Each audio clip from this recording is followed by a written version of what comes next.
Assalamualaikum warahmatullahi wabarakatuh. Video kali ini saya ingin sharing ya kepada kalian teman-teman, buat kalian yang saat ini sedang panik, gagal bayar ataupun hal lainnya tentang terkait masalah pinjaman online, yaitu mungkin kalian takut ditatengin oleh DC pinjol ya, baik itu pinjol yang legal maupun yang ilegal teman-teman.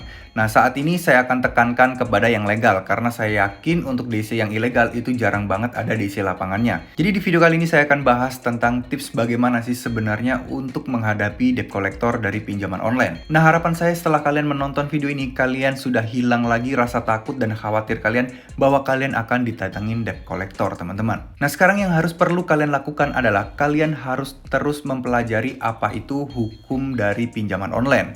Hukum yang mengikat pinjaman online adalah masuk ke hukum hutang piutang ya, teman-teman ya. Dari hukum hutang piutang ini berarti termasuk kepada hukum perdata. Nah, kalian baca aja teman-teman, kalian tinggal googling aja apa itu hukum hutang piutang itu ada apa aja dan pasalnya apa aja. Nah, dari sini nanti kalian bisa mengetahui apa yang boleh kalian lakukan dan apa yang boleh tidak dilakukan.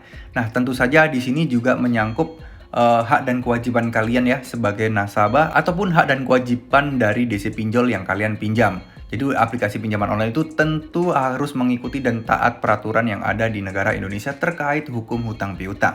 Nah, buat kalian yang sudah mempelajari semua itu, kalian sudah tahu apa sih resiko terberat kalau misalnya DC datang ke rumah itu hukumnya apa, terus kemudian apa yang tidak boleh DC lakukan di rumah. Kalau kalian semua sudah mengetahui itu, insya Allah kalian akan merasa lebih tenang karena kalian tahu apa sih guideline atau batasan-batasan dalam menghadapi DC ataupun batasan-batasan DC dalam menagih hutang ke kalian. Memang banyak yang dilanggar, tapi setidaknya kalian tahu teman-teman. Sebagai contoh, misal kalian diancam melalui WA, kalian dikirimin surat somasi dari sebuah pengacara atau badan hukum bahwa kalian akan dibawa ke jalur hukum.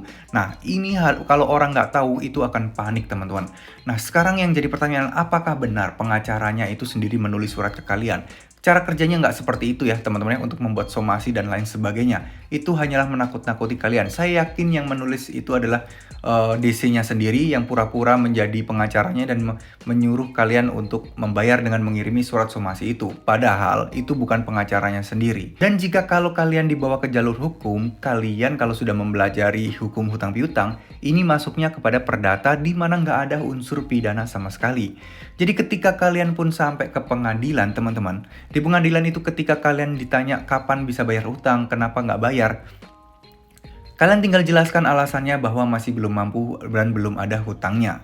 Nah, dari sini teman-teman otomatis akan lebih mudah kepada kalian untuk menyelesaikan permasalahan ini. Di pengadilan pun akan ada keputusan bahwa kalian harus membayar hutangnya, tapi kalian sendiri yang menentukan nominalnya. Kalian yang menentukan kalian mau cicil berapa kali, dan kalian bisa mengajukan cicilannya berapa dan berapa bulan teman-teman. Nah, dari sini juga cicilannya nggak bakal dikenakan bunga ataupun denda lagi. Jadi sudah pasti, misalnya ada utang 10 juta, bisa jadi kalian cuma bayar 10 juta aja, kalian mau cicil setiap bulan juga bisa teman-teman. Asal kalian ada kemauan untuk membayar hutang tersebut. Nah, enaknya lagi buat kalian yang terlilit bunga dan denda keterlambatan itu, kalian bisa mengajukan untuk bayar hutang pokoknya saja. Jadi justru sebenarnya kalau kalian sampai dibawa ke jalur pengadilan, ini sebenarnya menguntungkan ke kalian dan merugikan ke pihak pinjolnya teman-teman. Pinjol ini harus susah bayar pengacara, kemudian bayar administrasi pengadilan dan lain sebagainya sebenarnya teman-teman. Makanya mereka hanya menggertak-menggertak saja dan jarang sekali yang dibawa kasusnya ke pengadilan. Kecuali nominal pinjaman online kalian ini sangat besar ya. Jadi mereka mau nggak mau harus membawa ke jalur pengadilan agar mereka setidaknya nggak rugi-rugi banget dan tidak rugi-rugi terlalu banyak. Tapi kalau hutang kalian cuma 500, 1 juta, menurut saya sih nggak masuk akal ya kalau pihak pinjol ini membawa kalian ke jalur hukum. Biaya yang mereka keluarkan ini pasti jauh lebih besar dibandingkan hutang yang kalian pinjam teman-teman. Oke, mungkin segitu dulu video kali ini. Semoga kalian ada kemauan untuk membaca dan memperbanyak literasi kalian tentang hukum hutang piutang dan hukum perdana. Jadi kalian nggak bisa tuh dibohongi, diancam, udah nggak bisa lagi. Itu udah mental dan mental kalian, saya yakin kalian sudah akan menjadi lebih kuat lagi mentalnya dan tidak takut lagi dengan apa itu yang namanya debt collector. Oke, terima kasih. Semoga video ini bisa bermanfaat. Semoga hidup kalian bisa lebih baik dan wassalamualaikum warahmatullahi wabarakatuh.